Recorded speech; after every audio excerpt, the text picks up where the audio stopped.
روتا کیوں ہے؟ اس زمانے کے الفاظ اپنے اور ساتھی کے ساتھ الفاظ ہیں، دیکھنا حضرت کا کہنا سچ ہوگا، سچ ثابت ہوگا، اور تو ایک دن نواب بنے گا۔ جو شخص صحیح بخاری حفظ کرے گا اسے 1000 روپے کا انعام دیا جائے گا، اور جو بلوغ المرام یاد کرے گا اسے 100 روپے انعام کی صورت میں دیا جائے گا۔ زندگی کا ایک معاملہ یہ ہے کہ ان کو حاسدین کے حسد کا سامنا کرنا پڑا اور کئی قسم کے الزامات ان پر لگائے گئے۔ تو آپ کی نوابی کی وجہ سے آج ہم ان کا ذکر خیر نہیں کر رہے ہیں۔ کس بنیاد پر کر رہے ہیں؟ علم اور دین کی اشاعت کی بنیاد پر کر رہے ہیں۔ تو دنیا کے ساتھ جینے والے کو دنیا قبول نہیں کرتی ہے، دنیا بھی ان کو ایک وقت گزرنے کے بعد بلا دیتی ہے۔ علم کے ساتھ اور دین کے ساتھ جو لوگ جیتے ہیں نا، تو وقتی طور پر ان کو ممکن ہے کہ آزمائش ہو، لیکن ان کے لیے کیا ہے؟ لسان صدق کا معاملہ ہوتا ہے کہ سچی زبان، اچھی زبانوں پر ان کے تذکرے ہوتے ہیں اور اچھا تذکرہ ہوتا ہے۔ تو اس کی مثالوں میں سے ایک مثال نواب صدیق حسن خان رحمہ اللہ کی شخصیت کی بھی۔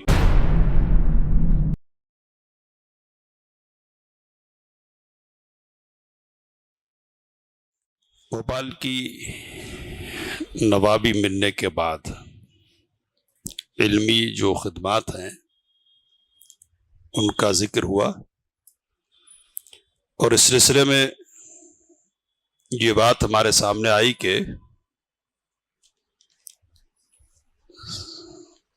نواب صدیق حسن خان نے یہ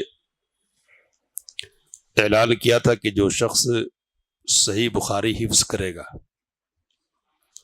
اسے 1000 روپے کا انعام دیا جائے گا، اور جو بلوغ المرام یاد کرے گا اسے 100 روپے انعام کی صورت میں دیا جائے گا۔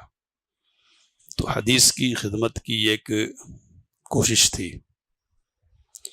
علم کی نشر اور اشاعت کے سلسلے کی ایک کوشش یہ تھی کہ انہوں نے تفسیر ابن کثیر، صحیح بخاری کی شرح فتح الباری اور امام شوکانی کی کتاب نیل الاوطار کے نسخے قلمی منگوائے باہر سے، اور پھر ان کو اپنے خرچے پر چھپوایا اور اہل علم کے درمیان مفت میں ان کو تقسیم کیا۔ یہ بات آپ کے سامنے آئی کہ اس سے پہلے یہ کتابیں ہندوستان میں معروف اور متداول نہیں تھی، لوگ ان کو جانتے نہیں تھے۔ تو یہ بڑا کارنامہ ہے نواب صدیق حسن خان بھوپالی رحمہ اللہ کا۔ نواب صاحب نے خود کتابیں لکھی، اور آپ کو یہ بات بتائی گئی کہ 222 کے قریب ان کی کتابیں ہیں، اور یہ بھی بتائی گئی تھی کہ الگ الگ موضوعات پر۔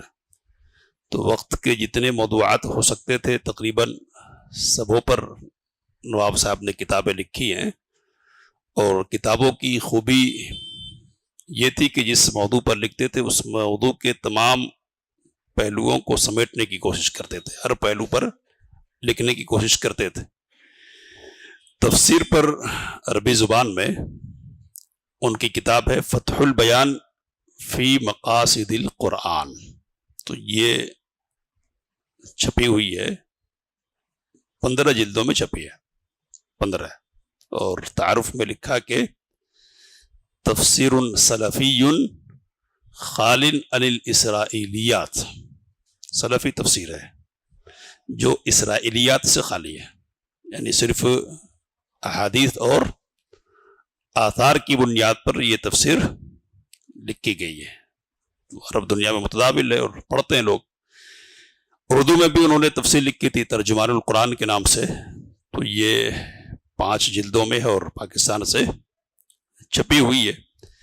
حدیث میں بھی بہت ساری کتابیں ہیں، تو ان میں سے کتاب عون الباری لحل ادلۃ البخاری، بخاری کی شرح کے طور پر، تو یہ 5 جلدوں میں ہے اور مطبوع ہے، چھپی ہوئی ہے، عرب دنیا میں موجود ہے۔ اسی طرح السراج الوہاب فی کشف مطالب مسلم ابن حجاج، صحیح مسلم کی ایک شرح ہے، اس کی توضیح پر یہ مشتمل ہے کتاب. تو یہ بھی عربی میں ہے اور عرب دنیا میں مشہور اور معروف ہے. اب ساری کتابوں کے تعارف کا موقع تو نہیں ہے، بہرحال کہنے کا مطلب یہ ہے کہ 222 کتابیں لکھی اور ایک کتاب نہیں ہے یہ، بلکہ ایک کتاب کئی جلدوں پر مشتمل ہے. عربی میں لکھی، فارسی میں لکھی اور اردو زبان میں لکھی. تو اس طرح سے کل 222 کتابیں ہوتی ہیں. یہ بڑا کارنامہ. اب یہ بات بھی آپ کو بتائی گئی تھی کہ چھوٹی چھوٹی جو کتابیں رسالے ان کا ذکر نہیں ہے ان میں، وہ تو بہت سارے ہو سکتے ہیں. بہرحال آگے بڑھتے ہیں. نواب صاحب کی زندگی کا ایک معاملہ یہ ہے کہ ان کو حاسدین کے حسد کا سامنا کرنا پڑا اور کئی ایک قسم کے الزامات ان پر لگائے گئے.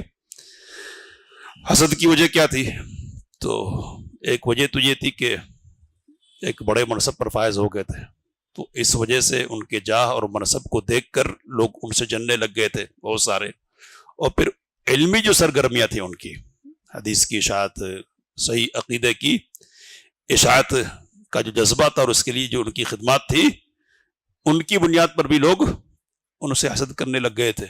تو اس لیے حسد کی بنیاد پر کوشش ہوئی کہ انگریزوں کے یہاں ان کو متہم کر دیا جائے اور پھنسایا جائے. تو پھنسانے کے لیے عنوان کیا تلاشا جائے؟ تو جو عناوین تلاشے گئے ان میں سے ایک عنوان یہ تھا کہ ان کے جو والد صاحب تھے سید اولاد حسن قنوجی رحمہ اللہ، ان کا تعلق تحریک شہیدین سے تھا.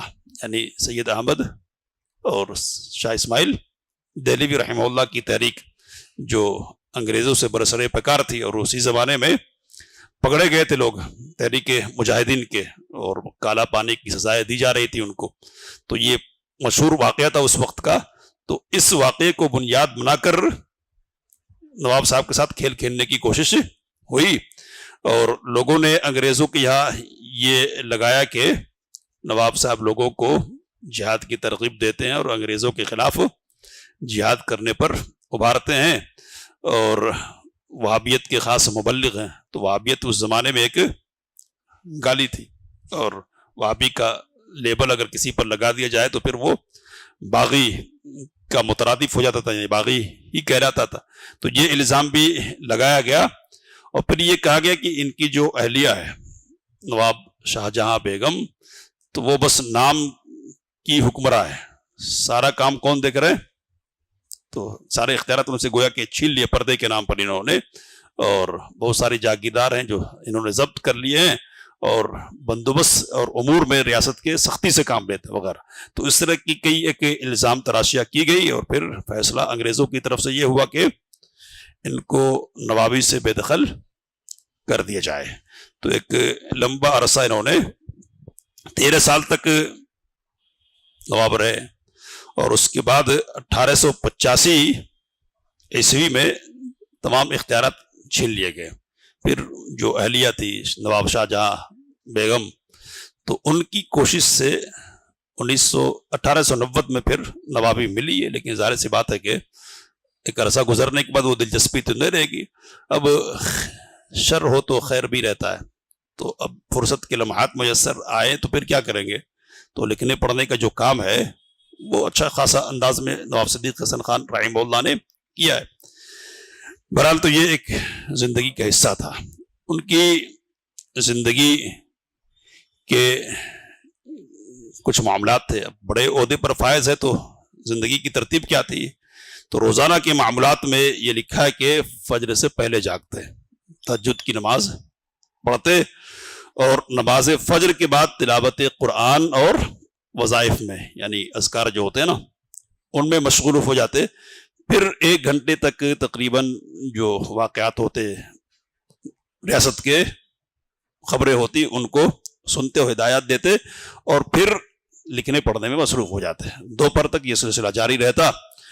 پھر کھانا کھاتے، قیلولہ کرتے اور پھر ظہر کی نماز سے فارغ ہوتے اور ریاست کے جو معاملات ہوتے ان کو طے کرتے، احکامات وغیرہ جاری کرتے. عصر کا وقت ہوتا تو پھر ذرا چہل قدمی وغیرہ کے لیے، تفریح وغیرہ کے لیے نکل جاتے نماز پڑھنے کے بعد، مغرب کے بعد پھر خبریں سنتے یا حالات پیش آئے وغیرہ، اور پھر بچوں کو، گھر کے لوگوں کو اور دوسرے لوگوں کو بھی قرآن کا درس دیتے تھے۔ تو یہ روزانہ کا معمول تھا، پھر عشاء کی نماز کے بعد سو جایا کرتے تھے۔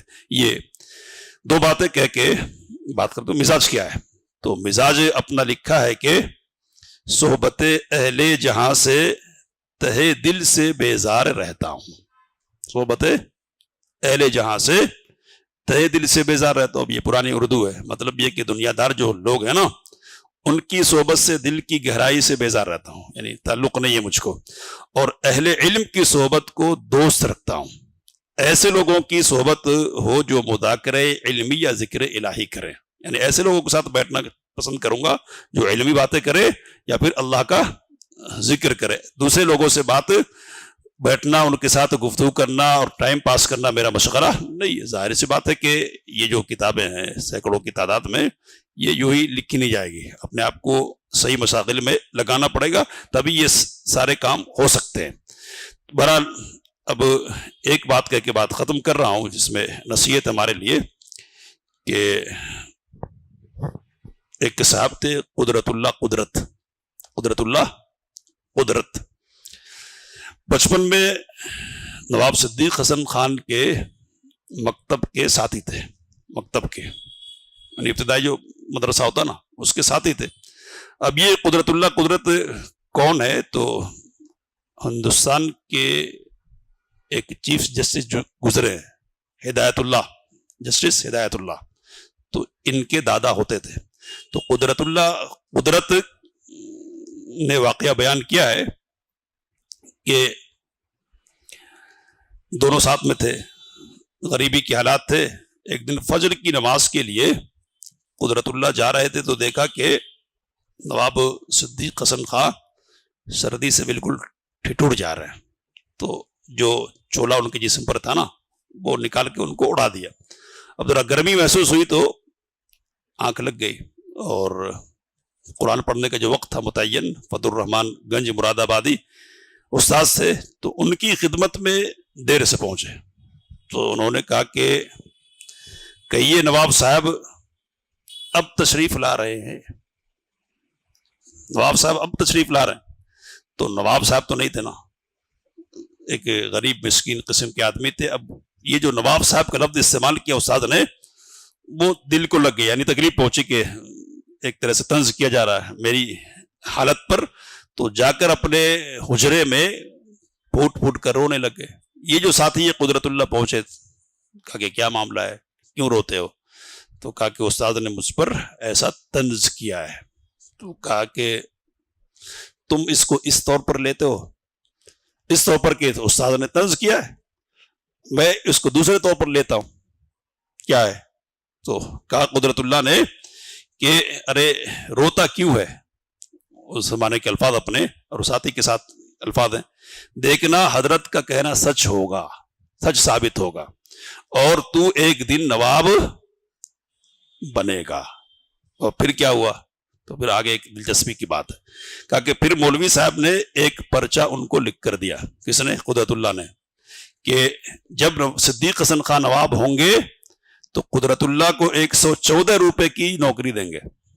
اسی وقت لکھ کے پرچی دے دیا، کنہوں نے؟ نواب صاحب نے دیا ان کو۔ صدیق حسن خان نے اس پرچے پر دستخط کر دیے اور بات ختم ہو گئی، ختم۔ اب یہ کہیں اور، وہ کہیں اور، تو نواب صاحب بھوپال پہنچ گئے، وہاں کے معاملات، اور یہ قدرت اللہ صاحب میسور آ گئے، یہاں بھی حکومت تھی ایک، تو یہاں نوکری کرنے لگے۔ جب ان کو پتا چلا کہ نواب صدیق حسن خان کی شادی نواب شاہ جہاں بیگم سے ہو گئی ہے اور نوابی ان کو مل گئی ہے، تو میسور کو چھوڑ چھاڑ کے بھوپال پہنچ گئے اور کہا کہ یہ آپ کی پرچی ہے جو آپ نے مجھ کو لکھ کر دی تھی، اور اس پر آپ کا دستخط ہے، مجھے نوکری ہونا ہے۔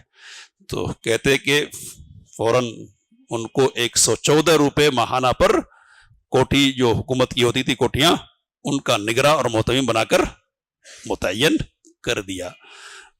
باتیں تو بہت ساری ہیں زندگی سے متعلق، ہے نا، لیکن خلاصے کے طور پر ایک بات یہ ہے کہ قسمت کے فیصلے ہر ایک پر غالب، سارے فیصلوں پر غالب آتے ہیں۔ آغاز کیا ہے، انجام کیا ہے؟ تو آغاز کیا ہے؟ غریبی میں ہے، یتیمی میں ہے، اور اختتام کیا ہے؟ تو نوابی کے ساتھ ہو رہی ہے۔ اس پورے معاملے میں یہ دیکھیں گے کہ زندگی کیسی گزاری ہے، تو سیدھی سادھی زندگی، اور نوابی ملنے کے بعد بھی وہ ٹھاٹ پاٹ کی زندگی اختیار نہیں کی اور دنیا داری میں نہیں پڑے نواب صدیق حسن خان، بلکہ دین کو، دین کی خدمت کو اپنا مشغلہ بنایا۔ نواب بہت سارے آئے اور گئے نا، ہندوستان میں کتنے نواب آئے ہوں گے، گئے ہوں گے، کتنوں کو جانتے ہم، پہلے بھی گزرے ہوں گے نا کتنوں کو۔ تو نواب کی نوابی کی وجہ سے آج ہم ان کا ذکر خیر نہیں کر رہے ہیں۔ کس بنیاد پہ کر رہے ہیں؟